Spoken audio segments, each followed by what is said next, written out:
Jean-Paul Lecoq. Merci Madame la Présidente.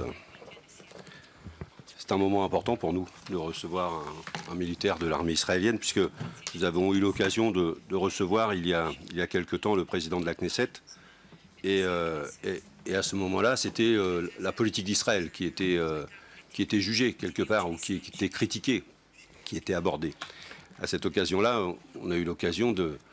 Et je reprends vos mots, puisque en fait je les partage, vos derniers mots. Vous avez dit l'utilisation de la terreur pour atteindre un objectif, ça s'appelle du terrorisme.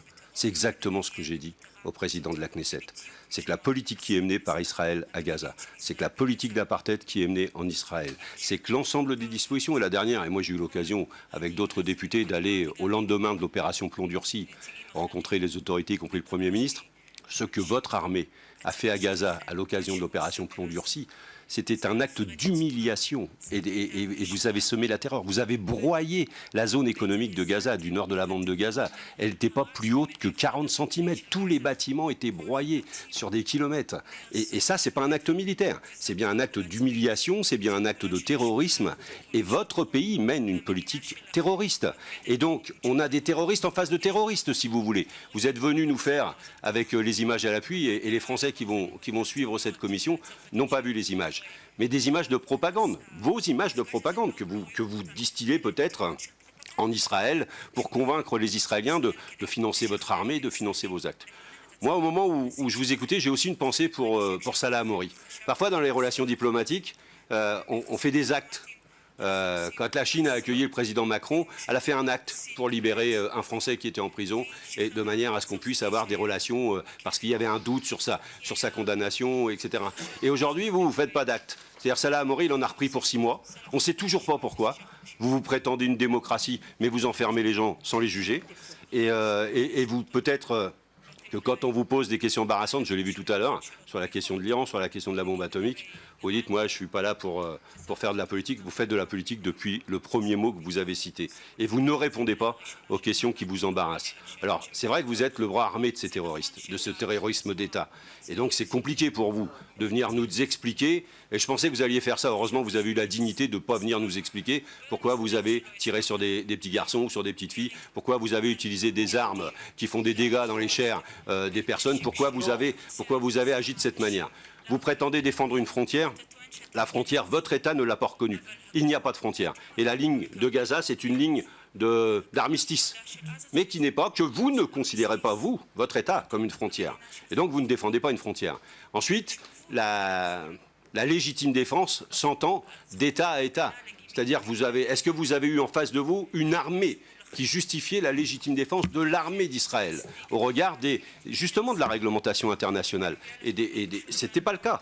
Et vous avez bien vu qu'en face de vous, vous aviez des jeteurs de cailloux, peut-être vous avez des gens qui faisaient voler des cerfs-volants, peut-être vous avez des pneus brûlés, vous appelez ça la terreur. Moi, quand je manifeste sur le port du Havre, parfois les dockers font brûler des pneus et ça fait la même fumée et c'est un acte de résistance. Aujourd'hui, les Palestiniens ont droit à cette résistance. La résolution des Nations Unies les autorise à ce retour.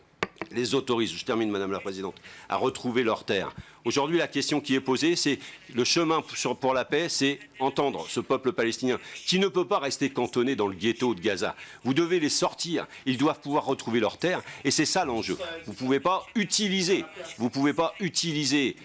cette situation du ghetto de Gaza pour expérimenter à une prison à ciel ouvert, comme a dit la Présidente, le comportement, la dignité d'un comportement humain. Tout être humain aurait envie de sortir de ce ghetto. Et tout être humain aurait envie d'aller couper la clôture qui les sépare de leur terre. Merci beaucoup, Monsieur le député. Monsieur le porte-parole. Monsieur,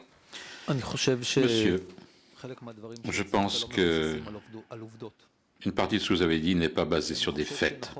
Je crois que nous n'avons pas suffisamment de temps de parler de tous les faits, mais une partie de ce que vous avez dit sont très éloignés de la réalité, très loin des faits. Je pensais vous présenter cette photo, c'est la première fois qu'on le montre. C'est une photo que nous n'avons pas publiée parce que nous voulions... nous pensions à l'honneur de cette petite fille de 7 ans. En 2018, le 30 mars, l'organisation terroriste Hamas a envoyé cette petite fille avec un pyjama avec Mickey l'a envoyé traverser la frontière vers une localité israélienne. Il y a seulement une chose derrière, simplement que nous, on se trompe et qu'on la tue. Ils auraient pu vous raconter qu'on a tué une enfant de 7 ans, vêtue d'un pyjama avec Mickey dessus. Mais on a réussi à la voir et comprendre qu'il s'agissait d'une provocation, la recueillir, lui donner de l'eau et la renvoyer chez elle en lui disant « au revoir ». Je vous dis, monsieur, il n'y a pas eu un seul tir qui a été dirigé vers des enfants, vers des journalistes, vers des médecins. Tous les tirs qui ont été faits dans la bande de Gaza sont des tirs dirigés, précis, sur des gens qui avaient des activités terroristes.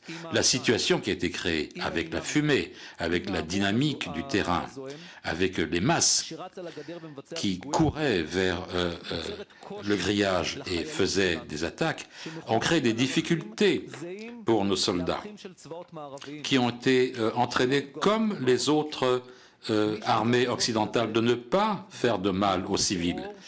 Le problème, c'est que c'est une organisation terroriste qui est à la tête à Gaza. C'est elle qui décide ce qui se passe à Gaza. C'est elle qui a envoyé les boucliers humains vers le grillage. C'est elle qui a créé cette situation, cette organisation terroriste. Et je crois que l'image est différente. Et vous pouvez le voir en Judée-Samarie. La prospérité est là, l'économie est prospère, il y a de grandes différences en ce qui concerne le chômage. Il y a vraiment, le PIB est en croissance. Il y a des dizaines de milliers de gens de Judée-Samarie qui travaillent en Israël. Les passages permettent le passage de matériel et de personnes. J'ai été officier de renseignement dans la bande de Judée-Samarie. J'y étais pendant des années. Je suis allé ces dernières semaines.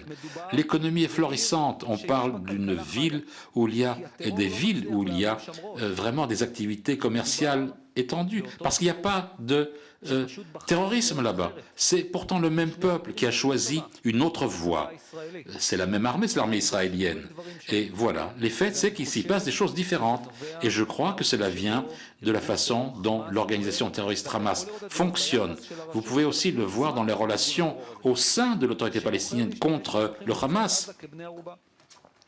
Et le Hamas choisit ses propres citoyens comme otages. Et vous avez choisi de tomber véritablement dans cette tentative de piège que le Hamas tente de tendre avec les images, avec des moitiés de vérité, avec des mensonges. Regardez les faits, et vous découvrirez que l'image la réalité est complètement différente. Merci.